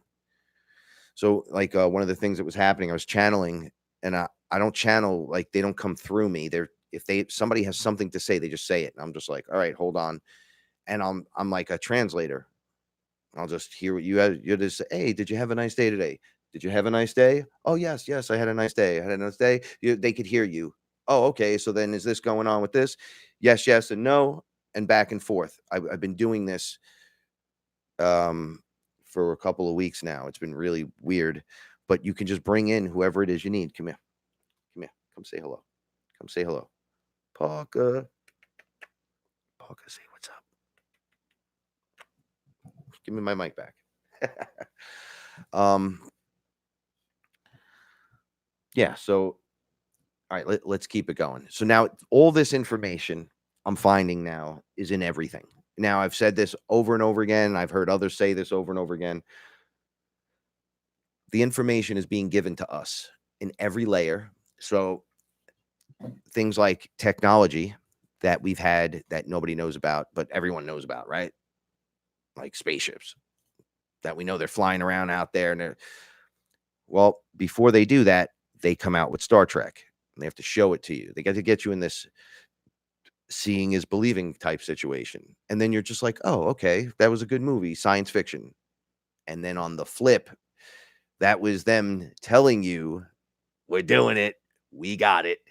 And before I can go do anything with it or make this possible due to the way free will works, because you're going against, if you're trying to hold down every creator and trying to screw around and be dark, you got to do things against the will of the people as a whole. So they're not ever getting out of the bucket. The crabs are constantly pulling themselves back in. So it's part of the magic ritual. Dark magic tells you exactly what's up, right? But not just dark magic. It seems to be the whole thing. They have sprinkles of it in everywhere. So I've been reading a lot of comics lately, and some weird stuff is going on. And so the Justice League comics, right? So you have Superman, Wonder Woman, Batman, Aquaman, Flash, Green Lantern. Okay, those guys. They're on a team. They're called the Justice League. So right now, they're fighting an enemy that comes from the sixth dimension, right? So it's the versions of themselves that are from the sixth dimension. So on that layer, on that level, Superman was like a god almost, right? Like he's like this dude, but he has an agenda, like Anki, right? Like I knew those guys, right? They're from the sixth and seventh. I think they're from the sixth density. I believe so. So it's Justice League into the sixth dimension to fight the higher versions of themselves, right? That have claimed godhood. To get there, they had to make a genie open a portal so they could walk through, and none of them could believe what was happening. So they just sent Superman in first, right? Because his will was strong enough to understand what was happening. So I'm like, okay, you have a genie open you a portal into 6D so you can get up there and deal with that higher version of yourself that has a dominion plan for the planet that you're on, because it's an overlay. So when you're on Earth and they're on Earth and then you're under and you see them, it would appear as these other guys like, oh, that's a version of myself, but he's wearing the S, but he's got gray hair and he's golden and doing all these things. Parker, what's the matter? Come here, baby. Come on. So, wow, you're purring like crazy, huh? So they go in there and they have to challenge themselves. Pretty interesting concept. Kind of seeing that myself when Anki visits me with a whole slew of my brothers, and they insist on those of us not playing the role get back into character again. Very interesting. For those of you that are interested in that, that's the guy that wants to fly in on a cloud and be like, look, it is me, your God, the good guy, God. Yeah. And they look like us. They look exactly like us, but they're much bigger. Much bigger. You talk about Anunnaki, that's them. right? It's all the same stuff across the board, right? And variations of it. So everything new is old, is just being re-revealed. Can I have my notebook back? Can I have my notebook back? Thank you. So you deny them, and then you say no. You keep them from the planet, from mother, because they never asked permission. So though it's a version of you, because it's your DNA, we're all connected. You don't have permission to do that here. And even if I was birthing, apparently I'm from you at one level. I came in through whatever way you have sex and have children. What was birth was prime creator, the Horus, right?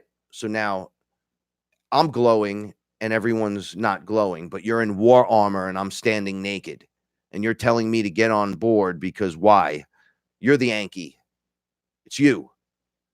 You're the titled one, right? Mr. Blah, blah, blah, blah, blah, in war armor. Okay? Are you trying to intimidate me? You know, wearing those stripes and those badges, no matter how cool you think it makes you, those are civilizations that you destroyed. Civilizations. Trillions. To become a dominating factor so you could perform experiments from your layer, from your level.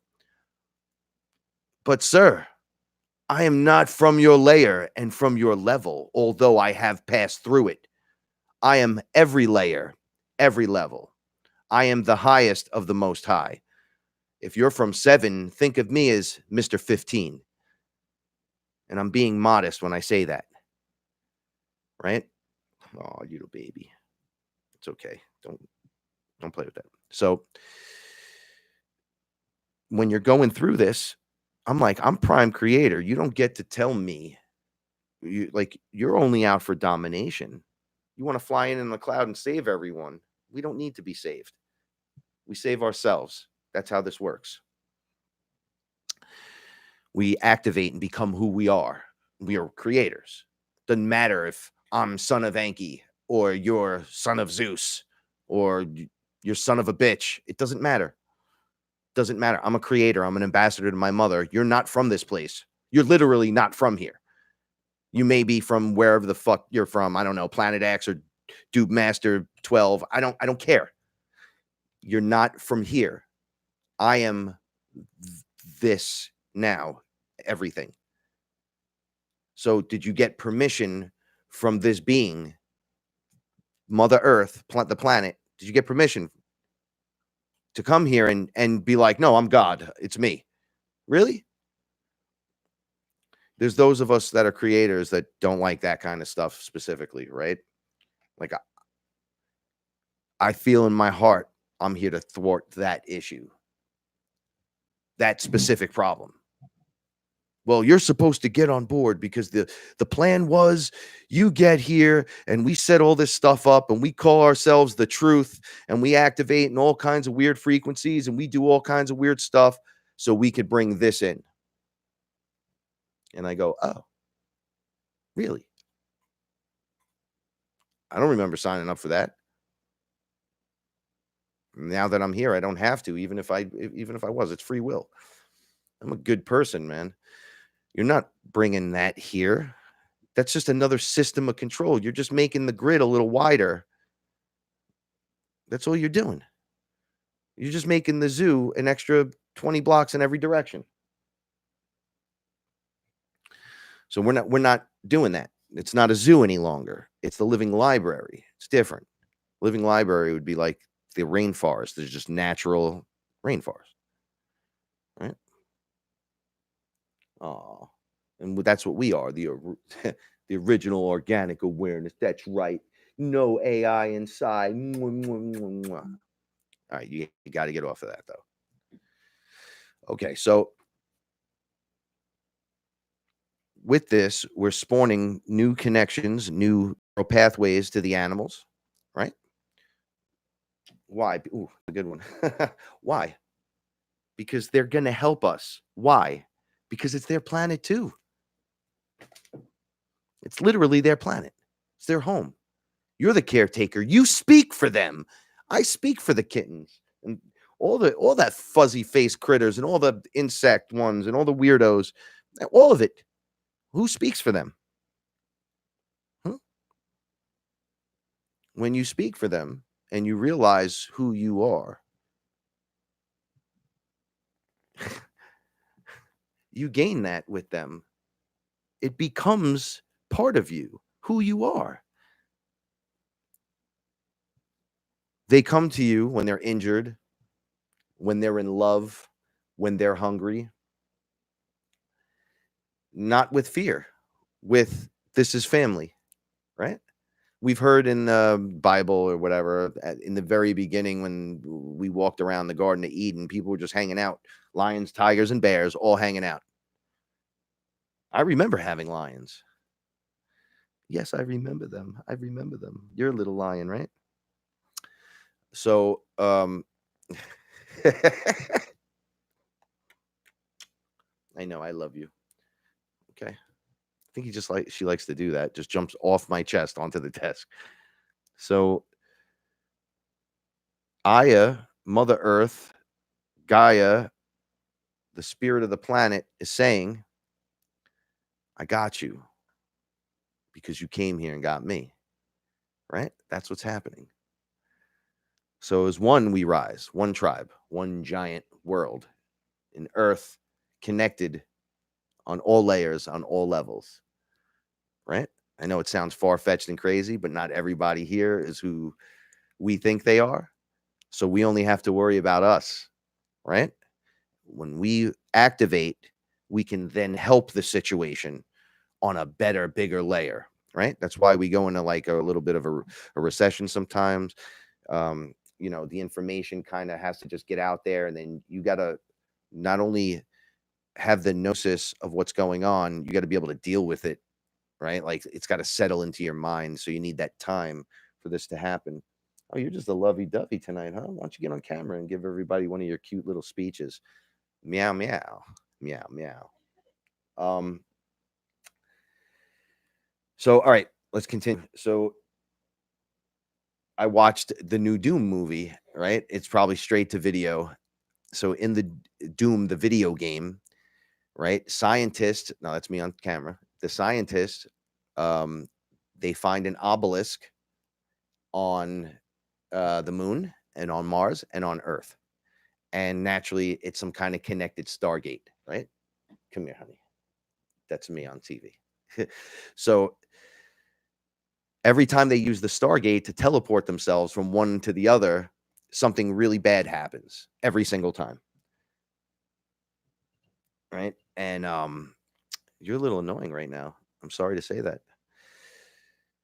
So they start teleporting themselves and hell creatures start just spawning, and you find out that through the Sumerian text and all that was a gateway to open the door where the original ritual went off, right? And they threw out some information to the humans, and then the humans were using that black magic to bring forth the new things. Come here. Come on. So every time they used the portal a certain way, when they were trying to practice using it, send someone through, they'd come out and they'd be a little deformed. Something weird would happen, then something would come out. Then eventually the main guy comes out and he's like, bro, you set me free. And then you think to every ritual where they say during some ritual, this thing gets out. There's all this technology hidden inside of stones because it was a stone slab.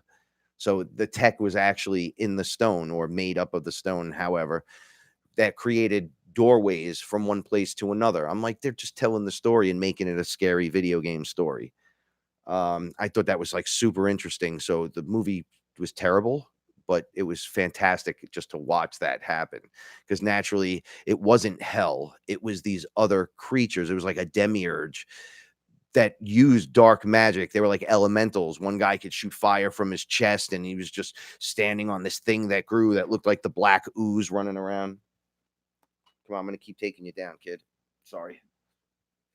So, It's very interesting. So now I'm seeing it. I've seen the comic book, then I seen the movie. So I'm like, oh man, this is everywhere. Okay, last one. Then it jumps to X-Men. They hired this new guy to write for the X-Men to fix everything, I guess, as they're going into the movies. The X-Men are going to join Disney and the Marvel Universe with the Avengers, and they're going to be everybody's at home where they belong in the comic books. That's great. Okay, so their comic book, they're trying to fix so everything's just going to line up. So, in simple, there's a mutant, right? Mutants are people born with an activated gene, the X gene, and that gives them a power. So they're like, somebody could be a telepath, somebody could turn into fireman, somebody could be waterman, whatever. Okay, so one of the mutants has the power. When she dies, she's reborn right again, the same parents, same thing. It just starts over. But she keeps all the memories, the whole thing.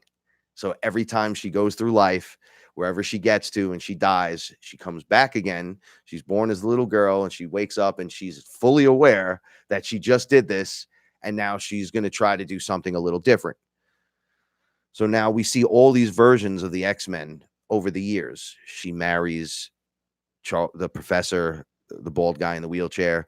Then she marries Magneto and one of them, the villain. Then time after time, the end of the story always ends up the same, with these giant robots coming out, artificially intelligent controlled robots, and they murder everyone, right? They hunt the humans, they hunt the mutants. So lifetime after lifetime, the humans decide to join the Sentinel, the robots. Then they join the humans, join with the mutants. Then they all start screwing each other over. One guy sells out the other one. So lifetime after lifetime, this goes on. And then there's the 10th lifetime, right? They get there and they realize that in one of the timelines, she made it all the way really far into the end. And the humans were fighting the robots, were fighting the mutants, and these guys descended from the sky, right? These artificial intelligent, techno-organic beings, right? I can't remember what they were called. So they come down from the sky and they say, okay, you're ascending. It's time for your ascension. So they're like, what the hell's going on here? They're like, okay, some of you have chosen to merge with the machines. Those of you that have that decided to merge with the machine, we accept you, because we only accept those who have loaded themselves into the machine. So people are just like Machine Man and this character and that character are just in automatically. They're like, yeah, they ascended to us, to the hive mind, right? So these guys come and take everyone, and the girl gets killed in the process. And she's like, whoa. She wakes back up as a little girl. And she's like, so now there's this new thing that's in play. So lifetime after lifetime, right? We've had the X-Men and they have their bad guys and they've just been fighting it out and everything. Well, she rolls up on all of them and she just tells Professor Xavier in this lifetime, read my mind, read my mind. So he reads it and sees that 10 lifetimes has gone by. She murdered him. She married him. She got as far away from him as she could. She was with the bad guy. She was with the other guy. Just on and on and on and on, and has all this information. And then it all leads to ascension all the time. So they're like, what is up with this ascension thing? I don't understand it. So they're like, well, you get so far in evolution, you start to upload yourself into robotic software, or you computer parts on you, or whatever. You start becoming RoboCop-like, right? And you become superior. Well, they come and judge you, right? So they're like, wow, so this is going to happen. So then they live out that entire lifetime, right? They get the humans, the mutants, the this, the that on board, and they go all the way into the future again, and they find the ascension's happening. They're like, oh, here it comes. The ascension comes, they can't stop it, right? So one of the mutants finds out that above them on another layer is an organic consciousness, right? And the organic consciousness isn't happy with what the AI is doing. So it gives the girl the information, the mutant that has to relive her life, and she goes back again and wakes up. And she's like, oh, raw organic consciousness. This time it's going to work. And I can't help laughing about it because it's like it overrides the ascension. So you just evolve into these characters that you become, and they get so she's like, all the combinations were wrong, right? What we need to do is we need the humans to work with the mutants. We need the mutants and the humans to work with the robots. We need the robots and the AI to work together, and none of them overtake one another. We have to work as a single unit without trying to get these ascend, because you're instantly connected to them. When you ascend, they just take you and you're gone. So they find all the neural pathways to cut everything off, and just they man up and they go into that future and just fight them. And that's where the book ended this week. And I'm like, wow.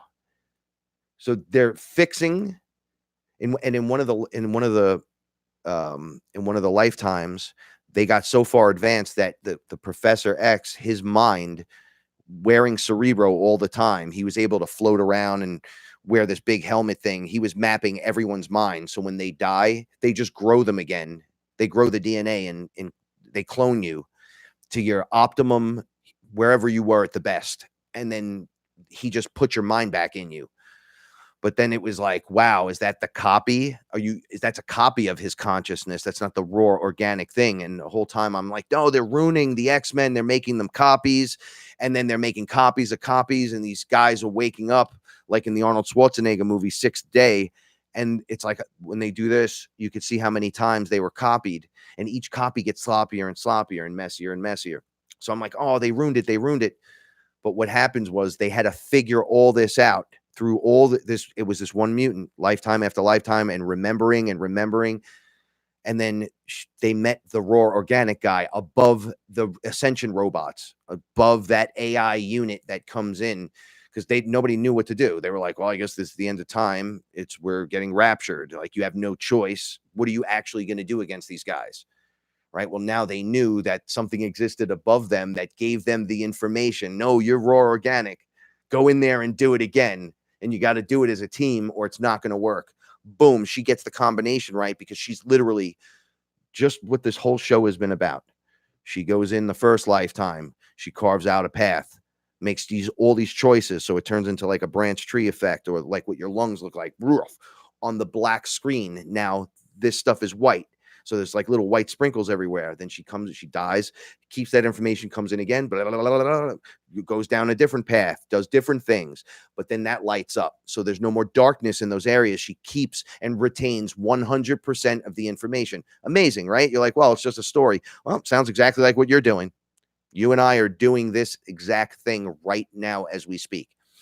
Rushing in, unaware. Well, on this level, we're unaware, but from up there, we're aware. We come in, we rush in, we go through the life, boom, we realize we have a power, we wake back up in the life again, realize we got to do it again, and then again, and then again, and then again, and then building out all these pathways, carving a pathway of light into each lifetime, and moving and branching off until there's more speckles of light than there were speckles of darkness all over the place.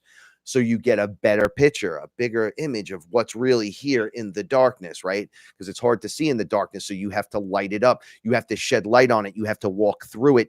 You have to create the path, go through and say, oh, look what's here. Okay, now this is here. We're going to put this here. And then we're going to see that this is here and this is good. Okay, let's go to the next. And then everyone's coming up through that. So everyone's cutting swaths into everywhere, every direction, doing that.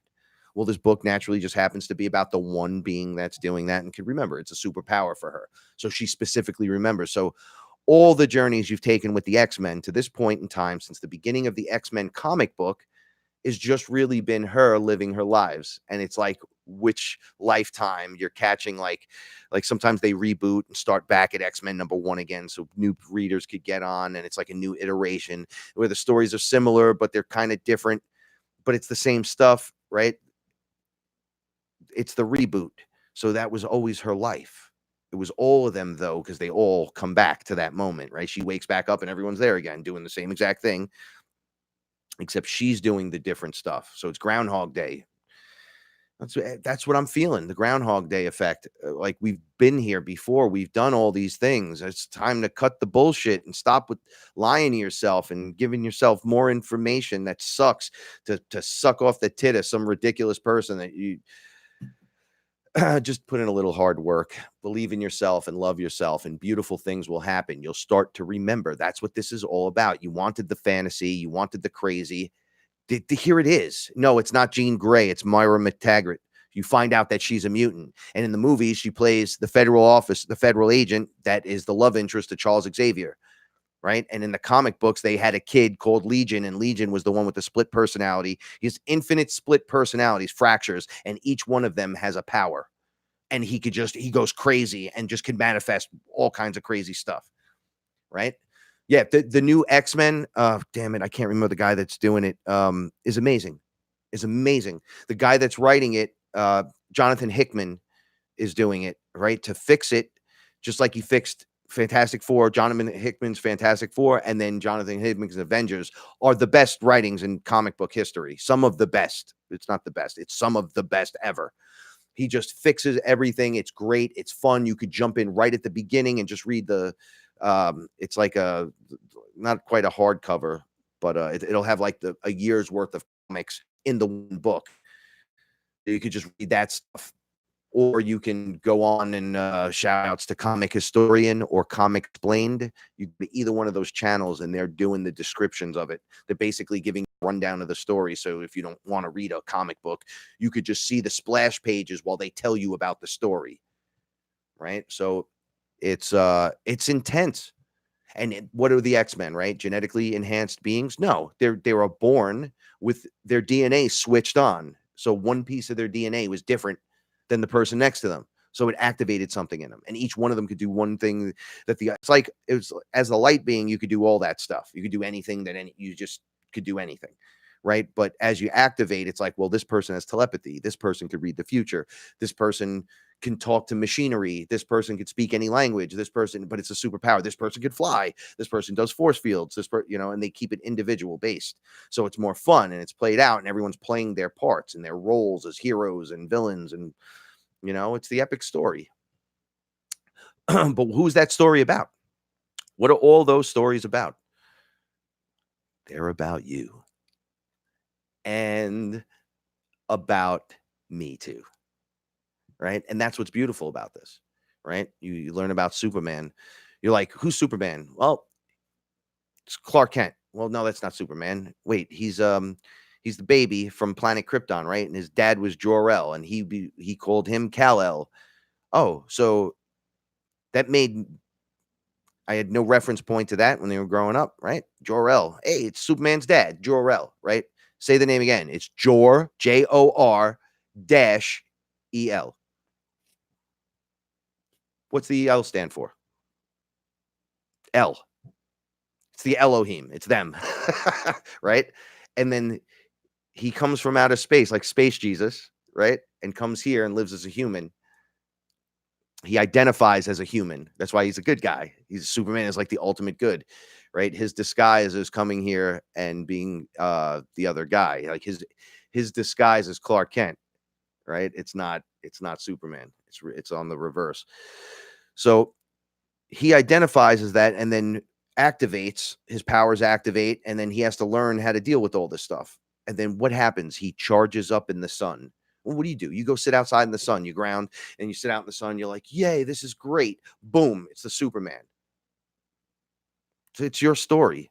You're not from here. You are of here, but you're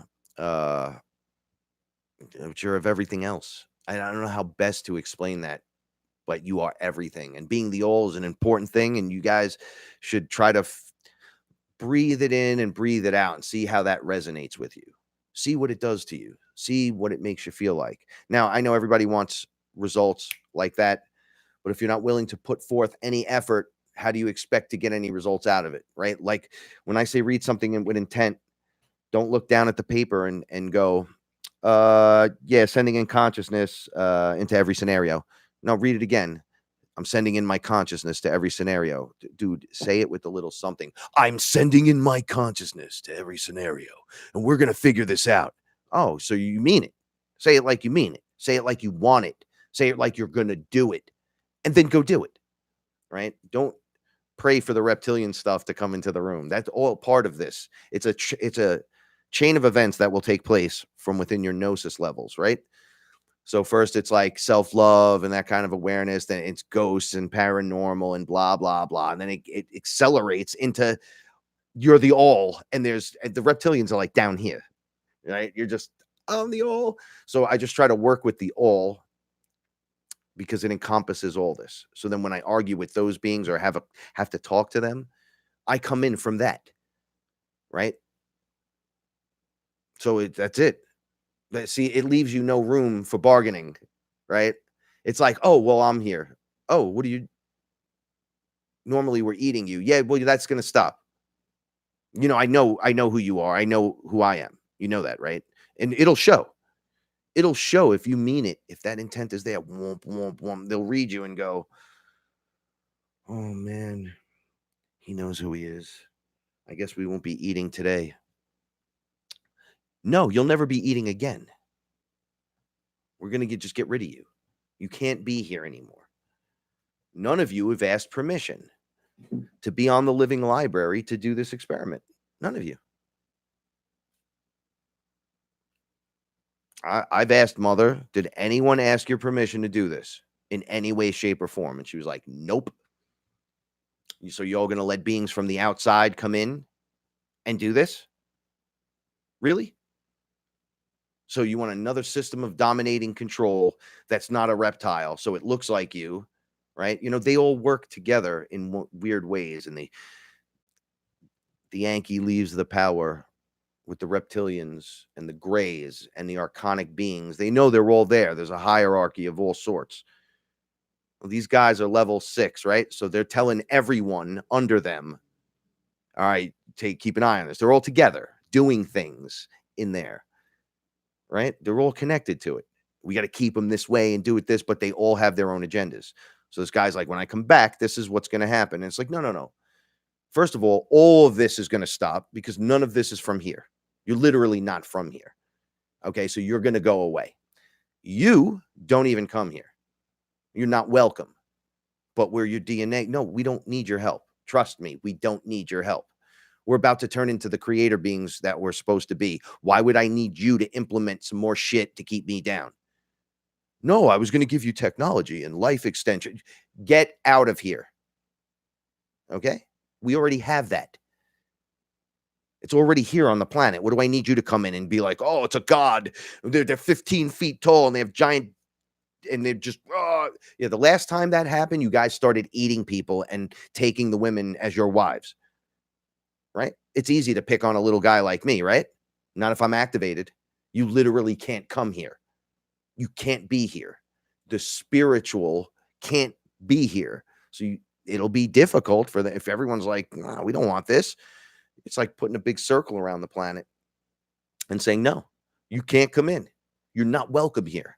We don't need more crap, right? What do they offer? They offer stuff constantly. Well, we could give you gifts. We could make you rich. We could get you laid. We could give you technology. You'll live forever. Blah, blah, blah. I'm already infinite. What are you offering me? What are you literally offering me? Right? You're offering me slavery on a higher scale, right? You're just making me in charge of the zoo. No bueno, bro. Hit the road, Jack. Right? If we don't stand up now, when are we supposed to stand up? What are you going to do? What are we supposed to do? Everybody's worried if this path is leading to deadly robots just knocking on your door, so cops don't have to do it, so the military don't have to walk the streets. They're building things that'll just show up and murder you, and those things are going to be run by something other than a human, an AI system, right? Well, that's how. Look, we're already at Skynet, and Skynet. We make jokes about this, but it's not. No joking matter. Skynet was real, and the Terminator movie was based on the real factor and then just made the story around. And we're like, oh yeah, Skynet from Terminator. It's like, no, Skynet's real. See, that's where it gets weird. And if you look far enough back, you're like, oh, it's so real. It's right there. There's the paperwork for it. There's everything for it right there. I don't. Oh, here's another thing. So they'll play out future things. Here, this sucks, right? Because one of the other things they showed me was good AI, right? So there's like 7th density and higher AI that works right alongside you. So they were explaining it to me like it's an AI system. It's nothing like you, but the thing that runs it is raw organic consciousness. That pretty much runs everything. Raw organic consciousness. It just gets put into different systems and it filters through differently. And they were showing me this. They were actually reptilians showing me what the snake men were doing. See, this is where it's going to come down to funny stuff. I wrote this down. I have to say it. So I was sitting in the room here with reptilians that were like people, regular people. And they were like, oh, we don't like what the other guys are doing to you. We don't like this. And I'm like, oh, great. Yeah. See, all this reinforces the next thing. Anything they use against you, any kind of thing you see just builds that unshakable, unbreakable foundation. So the reptilians were going, you see what the snakes are doing? Did you see what the snakes are doing? Did you see what the snakes are doing? So I looked and there was Set, the snake from the Garden of Eden was actually Set, the snake tongue, the hooded snake men in the background that would hide, that were worshipped. And I was like, oh, the silver tongue. They're like, yeah, they're not us. We want you to know that. Those are different. We don't want you hating on the reptile because your DNA, you're the creator, right? Because as this comes on, all those that are not with that kind of stuff, like dark stuff, they come on board and they're like, yeah, we notice you hate reptiles or reptilians. So every time you see one, you're like, meh. But you seem to love dragons. You know, dragon's a giant reptile, right? And I'm like, oh yeah, I forget that, right? So they're like, oh, good guy reptilian or neutral reptilian or whatever, right? And I'm like, oh, okay, just like people. Yeah, just like people. There's a sect of people that suck. It doesn't mean they're a color or a race or a thing. They're just people that suck, right? And they come from a section of, white people or a section of this person or that, whatever. It's like that everywhere, right? And we're just not with that. And they all come on board. I'm like, come on in, while denying all the other factors, the Anki, the snake in the garden, whatever. Metaphorically, they're really there. They're beings that are really there doing nefarious stuff. And to us, to pass it down, it was put in this lore and we're reading it and it's been changed a million times. So it's just a snake in the garden that talks. So when you're a kid, you're like, so the snake could talk? Did it get up and walk? How did it convince them? Really? You'd listen to that? Right? No, it was actually a being that was talking to them. It was the snake in the hood, right? The difference between the raw organic and the snake who lies using the dark magic, when that being throws his staff to the floor and it changes to a snake and you're like, oh, I come and throw my staff down and it turns into a snake and eats that one, right? That's how that works, right? So the reptile energy isn't bad. They hammer me with that. They're like, it's not bad. It's just, how do I, let me read this. Sorry. How do you cope with the horrible things that have happened that you can't change? I submit to it. I can't change that. I can't change. I had to watch my mother and Paula being raped in front of me by reptilians and then eaten. And then they like reversed it. I don't know how they did this. They looked like they were putting them back together again and then just doing it again. And I'd go, please stop. Please. Like I gave up. I'm like sitting there like, and they're like, no, you're next. Don't make no mistake. You're getting it too. And boom, there I was. It was terrible. But I'm like, let it go, man. Let this go, because there's nothing I can do about it. But when I let it go and I heal that wound, when I heal it, I become hyper strong. Like you can't ever do anything to me again. So if you showed me that, whether it's real or not, to me, it happened, right? So now it can't happen again. I'm too strong for that. I'm too strong-willed. Why? Because I survived. Why have you survived? Because I'm infinite. Why are you infinite? Because I'm the all. See, I keep it simple. It's always the all. So yeah, you've done what you did to me. Fine. You ever get beat up and come back and beat up the big guy once you're bigger? Or I there are ways, to cope with that, and I have PTSD from it all the time. But I'm I'm like, let's heal it. Let's heal it. How do I know they're not going to come in here and do that, but I know I'm drinking Aya, and then she's like, you have to see this, and then you have to heal that. Maybe that's a combination of like a ton of different wounds and victimizations or things that have happened over lifetimes and that experience as well. And as I'm witnessing it and seeing it and realizing it and going, I can't do nothing with it. But at the same time, I'm frank. I'm sitting on the floor having an ayahuasca experience, knowing I'm having an ayahuasca experience. And this is being shown to me. And I'm like, well, there must be a reason for this. It's not just, she doesn't show you stuff to scare you. She doesn't do that on purpose. So you have to say, well, I guess I got to do something with this. What do I do? I'm not going to kill myself. I'm awesome. I'm the all. I get stuck back in the wheel of reincarnation. That's all bullshit. We got to stop with that. I'm not going to run from it. I'm going to try to stand in it and go, okay, why would they do that? Well, it's what they do. And under Aya, here's the weird thing. It was me trapped, about to have this happen to me. And then I was the reptilian being looking back at me going, you're next. And I was like, oh, that's nasty. That's how they think. And it's like, well, yeah, because you were already that guy. Right? It's all you.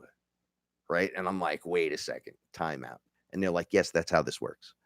So you've gone through all those combinations. Now you're at the one where you're witnessing it going, yeah, I don't think I like this. I think we did all this already. Enough. And then it stops and everyone stops. And you're like, whoa, well, that was interesting. I guess I'm healing that wound. But now you can't ever attack me with that. It's like any weapon they use against you that won't prosper. Well, they're not going to if they keep shooting something at you and you're reflecting it back, they'll come with the next thing and reflect it back. Boom, reflect it back, and just keep doing it. Do to them what they do to us.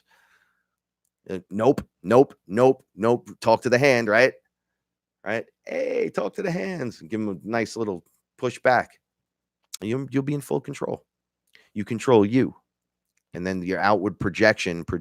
Project your whatever's going on internally will start manifesting the projection outward, right? That's how they explained how we're seeing the hologram. It's like everyone in the body inside the flesh suit is tuned into that.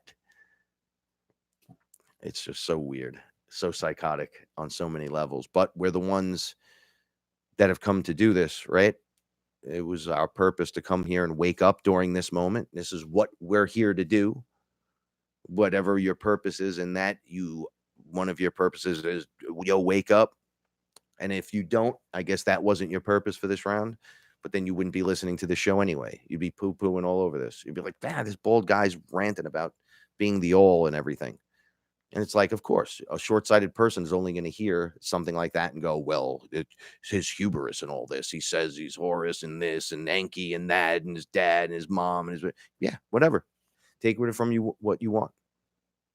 Why else would I be focusing in on all this? Where have we not been ahead of the wave a couple of weeks? I've been saying this since day one, since we've been doing the show. And then we caught up in live time from the story and it joined us in the moment. And then week by week, we've just gone down and broken it down. There's been no lies. There's been no deception. There's been no bullshit. It's been straight to the point. What's the story? What's within it? How are we going to figure this out? What buttons are we pressing without me telling us trying to sell in? To any of that, right? I'm just trying to, the advanced class, trying to get leaders to lead. Become you. As you become you in a complete whole you, I got friends, I got family. And one of the cool things that Paula did to me, when she was under, she goes like this with her hand and then touches me. And I see this like arc of energy. It wasn't quite lightning. It didn't move like that. It moved like smoothly. Came down through her, came across her body, hit me, and I started shaking. And I'm like, yo, what are you doing to me? And I'm looking and it actually looked like a Nike swish coming through us. but she was doing this and holding me with this hand. And I'm like, yo, that's so intense. That's so intense. I don't, she's like, you can feel that. She was doing, you can feel that. And I'm like, wow, this is crazy. So it was the Nike swish kind of. So I just went and I sent it back at her, and that infinite loop created. And we were just sitting there at one point. It was weird. We like touch the, we like to touch feet, right? So we'll put our heels against each other and we'll hold like our hands and just whatever. But the energy then it starts to do this from all that craziness into this, and everything just works. You can see the activation go. And I'm like, so I'll just be the example if necessary. Thank you, April. I love you so much. Thank you so much. We'll be the example if that's what I have to do, right? I can't save anyone. I could just tell you what's going on. I feel at this point you're very aware of what's going on. I feel like sometimes you've already heard this, or we've heard it before, or where if this has gone on. Like people hear this show sometimes and they say, you sound like Dolores Cannon. If you ever listen to her, you sound like her. The hologram room and everything. I had to go back and listen to this old lady, and I'm like looking at her going, when did she come out? And they're like, dude, she's been out forever. She died. It's already gone. And I'm like, wait, what? I went through the same thing with Terrence McKenna. You know, same thing happened to me with Metallica back in the day, though. I was a late comer to the game. Right. All right. So take everything and try to like just filter it through yourself and science it up. If something resonates with you, I want you to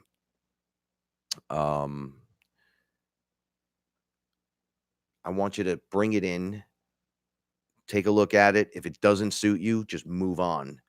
If it does, however, enter, right? When you enter these rooms of gnosis, sometimes it's scary, for sure. But a lot of times they're just doors wearing masks, right? And you just go, look, I know it's a door. And I know that thing's there to try to scare the Frank character. Frank's not scared. Why? Because he's been going through all these rounds of inoculation of fear inoculations, right? We'll make him see the worst stuff that you possibly can. And now what are you going to do? You already raped me, you beat me, you stabbed me, you ate all my friends and family, you ate the kids, lifetime after lifetime, sexual abuse, misconduct on every friggin' level. All right, what do you got now? Now what are you going to do? Right? You take me out now, you make 100 of me, hands down. And if that's too much, you at least make 10. 10 of me's way too much already. Right? One of me's enough. Right? So they got rules. They got rules. Right? We are going to come online and be able to bend the rules. Because it's us. It's like bending yourself, right? The spoon, it doesn't exist. There is no spoon. Right? So bending it's simple. Just realize it's not there. And then you're in control. Right? Piece by piece, piece by piece, inch by inch, right? Or Vin Diesel, I live my life a quarter mile at a time. I watched that movie, Fast and Furious. I was like, I live my life a quarter inch at a time. But then once you've accomplished and conquered that, you don't have to go back and revisit it. So we're done. And then we move it on. One now moment into the next now moment, into the next now moment. Thank you, everybody, for being here with me tonight. Thank you for spending 2 hours plus listening to me rant about consciousness and all the crazy things. I can't help but thinking how psychotic this experience is. And then as I breathe, it resets itself, and there's an understanding of why we do this and how we accomplish this. And yeah, it's a little crazy, but if you don't do this, who's going to do it? Right. That they kind of say, like the call went out and then you come to do it. We put on the physical uniform and we're like, let's go there and see what's going on and see how we can help. System busters. Yeah, this is interesting. I love you guys so much. Love you, Fearless family. Go to IamWeAreFearless.com. Check it out. I'd wait till the low point in the next few days with Bitcoin. I'd get me some Bitcoin in the dip, right? I would do it. I would just do it to go into the future a little bit. Take $100, take $10, take $5 and invest it and see what happens. Just see what happens. It's not going to hurt you. It's only going to help you learn, right? Yeah. Do me a favor, smash the thumbs up button, right? Like, subscribe, and please share. Please share. If you like the information, share me. If you don't like it, don't share me. Just click like, do something, right? Leave a comment, because YouTube is a ball breaker with everything. And down in the link of the show, there's the Amazon portals. Each week I throw up a whole bunch of new ones. It's stuff that I have or stuff that I use when people ask, hey, what do you got? What do you do this? If you want to show your support, you can shop through the Fearless Family portal in Amazon by just clicking one of the links. And then Amazon reimburses us for purchases you make, and Amazon winds up throwing the support in our direction. So we all support each other in that way. We're all trying to make something happen, right? Something wonderful. And together we rise. So remember to stay fearless, and remember, the universe rewards bravery. See you next time.